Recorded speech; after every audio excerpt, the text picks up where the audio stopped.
Magandang umaga, ngayon po ay araw ng Miyerkules, June 19, 2024, update po muli sa lagay ng panahon. Ayon sa Pag-asa, southwest monsoon o habagat nakakaapekto pa rin sa western section ng southern Luzon at Visayas. Samantala, isang low pressure area ang minomonitor sa labas ng Philippine Area of Responsibility. Patuloy natin na i-monitor dahil may posibilidad po ito na lalapit sa ating kalupaan at magdadala ng mga pag-ulan.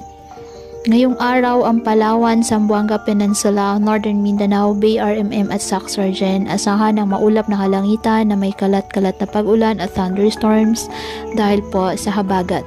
At ang Metro Manila, Western Visayas, Zambales, Bataan, Cavite, Laguna, Batangas at nalalabing bahagi ng Mimaropa, bahagyang maulap hanggang sa maulap na halangitan with isolated rain showers or thunderstorms dahil pa rin po sa habagat.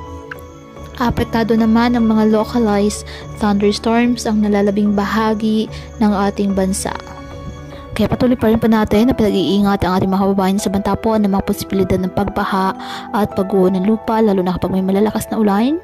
At ugaliin po na magdala palagi ng payong o kahit anong panangga sa ulan sa tuwing lalabas po ng ating mga tahanan. At yan po muna ang update sa lagay ng panahon ngayong araw.